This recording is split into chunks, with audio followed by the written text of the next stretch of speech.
Då är vi här med Alfred från Renoveringsraseriet. Tjena Alfred. Tjena. Vi befinner oss i Vasastan. Men varför?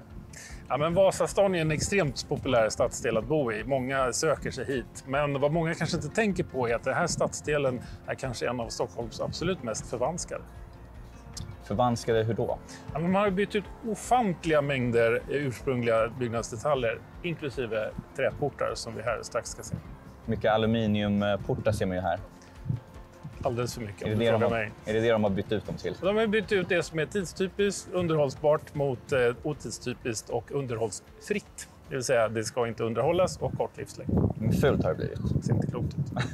Okej, men då går vi och kollar lite på det då. Träpartier här, men inte idag. Här har vi dock en ursprunglig träport. Den är ju jättefin. Man ser det står här Vasa högre flickskola. En gång i tiden har det alltså varit flickskola för sannolikt över 100 år sedan. Så det här är den rest som finns kvar från den tiden. I övrigt har man ju byggt ut nästan hela kvarteret. Både till höger och vänster så har vi de förbannade aluminiumportarna. Jag brukar kalla dem för invasiva, en art som tar över allt mer och mer, och det är någonting vi måste bli uppmärksamma på. Om ni gillar den här videon så får ni gärna like och subscriba, och om ni verkligen gillar den här videon då får ni gärna swisha oss till det här numret här nedan och stötta oss. Och nu tillbaka till videon. Förutom att det inte ser speciellt bra ut med aluminium, vad finns det för andra negativa? Alltså bygg- och fastighetsbranschen står för 22% av koldioxidutsläppen. Och aluminium är ju ett material som är tänkt att finnas under ett par decennier. Tanken är att man sätter in det, gör ingenting, sen så småningom byter man ut det. Så det är lockbetet till fastighetsägare att du slipper underhålla det. Och då skär man ner på underhållet. Då sparar man pengar, tänker man. Men det ser för jävligt ut och det har kort livslängd. Men det tänker ju inte folk på. För även om det chanserar med åren så tar det ju ett par decennier innan det ska bytas ut. Kanske 3 decennier, 4. Någonting sånt. Och då är det någon annans problem. Och utöver att det ser så tråkigt ut, vad är det man går miste av? Eller vad är problemet egentligen? Alltså det här är ju inte ett framtidsmaterial. Det här är ju slit- och slängsamhället konkretiserat, skulle jag säga. Det är ju, förr i tiden så tog vi hand om det vi hade. Vi återbrukade, vi lappade, lagade, vi tog hand om det. Det blev vackrare med tiden, det blev mer patinerat. Och det var ju spår av människohänder, vilket gjorde att det blev någonting levande.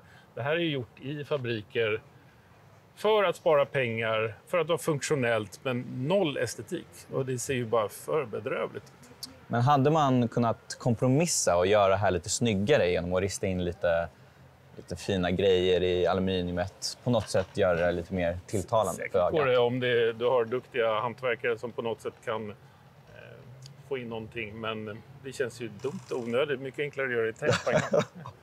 Ja. Koppar är ju väl ett material som har lång livslängd. Ja. Det kan man ha väldigt länge. Så det blir bara vackrare med tiden. Det patineras helt enkelt.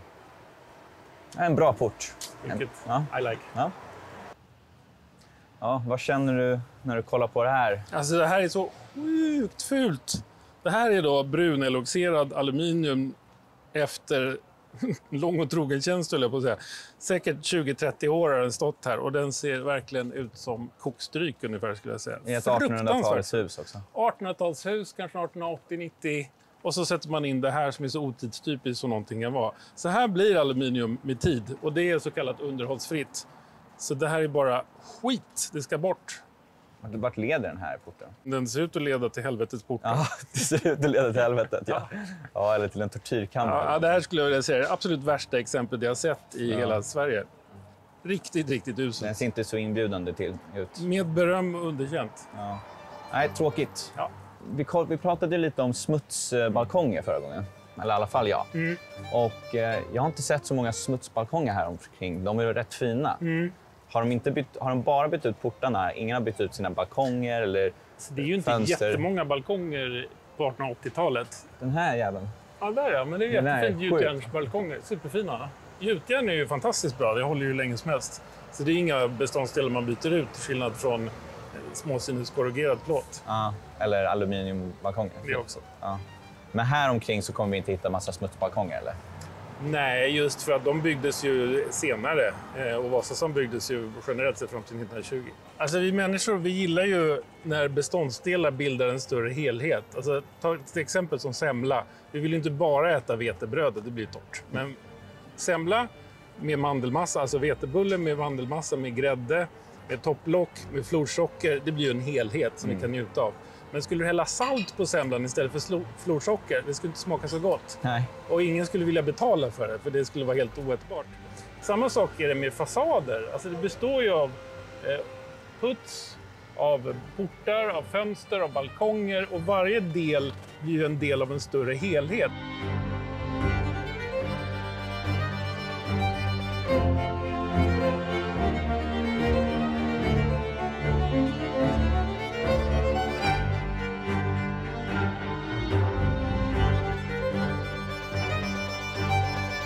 Ta bort en av delarna och ersätter dem med något nytillverkat, då blir det en kraftig förskjutning av upplevelsen. Alltså för mig är det som att det skorrar i själen när jag går förbi och ser här är en gammal kåk med en ny modern bruneloxerad aluminiumport. Det ser inte klokt ut. Och folk byter ut det här frivilligt. Alltså det borde vara en revolution. Folk borde bli fly förbannade. Varför tillåts det här pågå decennium efter decennium? Vi vet ju att bygg- och fastighetsbranschen står för 22% av koldioxidutsläppen. Och det här är en viktig del. Det här med att man byter ut det som är fullt fungerande mot någonting som ser ut som skit. Men vem gör man revolutionen mot? Mot fastighetsägare och kritiserar även politiker för att det här är möjligt att göra idag. Men det är ju typ exakt... ja, jag är en halv trappa upp direkt till höger. Det är sant. Ja. Det var Vi är både grannar tekniskt sett. Bara kronologin inte hur länge stämmer. har du bott där? I kanske 7 år. Okej. Ja, men det här är bra mycket längre sen. Så. Här har vi ju då en tidstypisk träport från säg 1880-talet. Ursprungligt och mycket hantverksmässigt framställd. Grannporten har man ju bytt ut och man ser ju att den ursprungliga karmen finns kvar. Så man har rivit ut den ursprungliga porten och monterat in en sån här invasiv bruneloxerad aluminiumhistoria. Och man kanske tyckte att det var för ljust här inne så man har tagit en plywoodskiva, målat den svart. Så att det är extra mörkt och så har man täppt för över ljuset. Så det blir riktigt mörkt där inne. Det ser riktigt tråkigt ut faktiskt. Ja, men det är så fantasilöst. Och att det här är möjligt. Alltså det krävs ju egentligen bygglov för den här typen av förändringar. Men det finns ju nästan ingen tillsyn värd namnet. Utan det här sker ju hela tiden och det händer överhuvudtaget ingenting. Jag tänker om man är ett hotell så vill man ju ändå att sin port ska se snygg ut. Men här har de ju gjort raka motsatsen till det. Ja, men det är väl ett budgethotell och det är väl den bild man får också, den här aluminiumporten. 3 stjärnor. Ja. Jag tror inte det är jättedyrt jämfört med Grand Hotel till exempel. Nej. Men, och sen på den här lite mer anrika, fina porten så har vi ju en plåtbit här nere. Och det är till för att sparka av sig snön då, eller? Ja, det är en så kallad sparkplåt. Men du tycker inte att det förstör någonting? Eller är det en väldigt funktionellt nödvändigt? Den funkar ganska bra i färgskalan och det är ju någonting man brukar ha på portar. Just en liten sparkplåt. För att folk har en tendens att sparka lite grann på porten. Och istället för att skada ett träd så är det bättre att man sparkar på plåt. Ja, men det är ju smart faktiskt. Det är smart. Ja, men det här var ju en besvikelse på något sätt. Det ser inte riktigt klokt ut. Gör om, gör rätt nu. Vad hade du velat säga till ägaren om du fick säga någonting? Ja, men ta fram en kopia av det ursprungliga och se till så att duktiga hantverkare får jobb och se därefter till att underhålla porten så att den kan hålla egentligen i praktiken hur länge som helst. Det är ju framtidens material. Det är ju trä som är underhållsbart och som man tar hand om på ett vettigt sätt. Då, alltså satsar vi på trä istället för aluminium har vi en större chans att nå klimatmålen istället för att satsa på aluminium.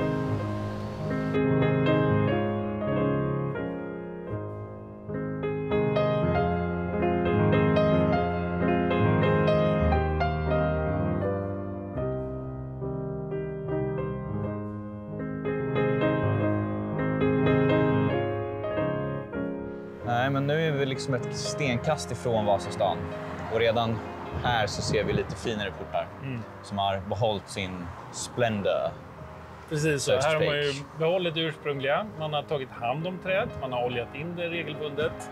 Och just harmonin här mellan trä, stenfasad, kopparplåt, stora glasade ytor. Det är ju det här som är det jag pratade om tidigare med som en semla som man njuter av. Det är flera beståndsdelar som tillsammans bildar en helhet som man kan njuta av. Det är ju så här det ska se ut. Alltså hur svårt ska det vara egentligen? Nej, ingen aning. Vad blir det? 140 år någonting? 140 år gammalt fönster. Otroligt välbehållet. Fantastiskt. Det här är vår gammelskog som man använder för att göra träfönster av. Det gjorde man ju fram till ungefär slutet av 1950-talet. Och det är ju det finaste trä man kan tänka sig. Och det här slänger folk och sätter in plast eller aluminium istället. Alltså folk är inte kloka. Nej. De har någonting värdefullt, fattar inte att det är värdefullt, så sätter de in skit istället och tror att de har gjort någonting bra. Det är så dumt. Ja, här har vi ju portarnas port liksom. Verkligen fantastiskt. The gate of gates. Yes, indeed. Kan du berätta någonting om den här porten? Hur länge kan den ha stått här? Jag skulle tippa att det här är en port som är 110 år gammal ungefär. Och den har ju oljats in ett antal gånger, tagits väl om hand. Det ursprungliga fönstret eller glaset är kvar. Man ser ju att det är spår av liv. Den har ju märken av händer, av tidens tand, men det har ju patinerats på ett vackert sätt. Och det är ju det som är så roligt med trä, att det blir bara vackrare med tiden under förutsättning att man tar hand om det. Och lite så här bronsålderaktiga figurer, kanske inspirerade av Anatolien.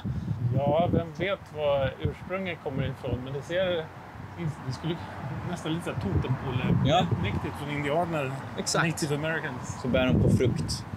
Ja, men precis. Eller lite så här Mexiko-stil också. Ja. Ja, den där ser lite inka-aktig.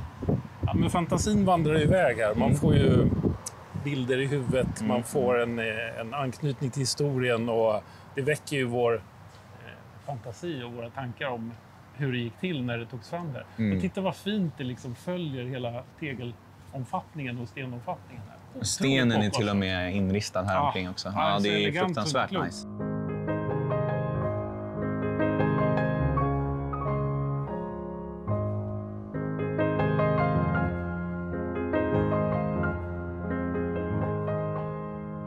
Det där var ju inte upplyftande direkt. En fastighetsmäklare som har en bruneloxerad aluminiumparti där. På Karlavägen dessutom. Ja, i detta ljuvliga kvarter där allting just är tidstypiskt. Det här förtjänar en anmälan till Stadsbyggnadskontoret för att se när är det här gjort. Har man gjort det inom 10 år så kan de, om de nu inte har gjort det här med bygglov, så kan de tvingas återskapa. Så vi ska snitcha på honom. Det är värt att skicka in en anmälan till Stadsbyggnadskontoret för att kolla när det här gjordes. Ja, nej men jag skulle stå bakom det. Så avslutningsvis, här står vi vid en vinst för renoveringsraseriet. Kan du berätta lite om det?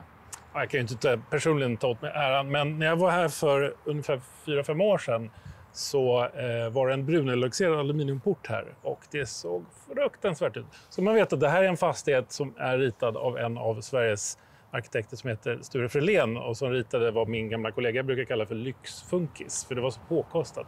Tittar man på den här entrén så har den ju helt fantastisk entré med teakomfattning här kring porten, kromad pelare, glasast hisstrakt, stora fönsterpartier som släpper in massa ljus. Men när jag var här då för ungefär 5 år sedan var porten i då bruneloxerad aluminium.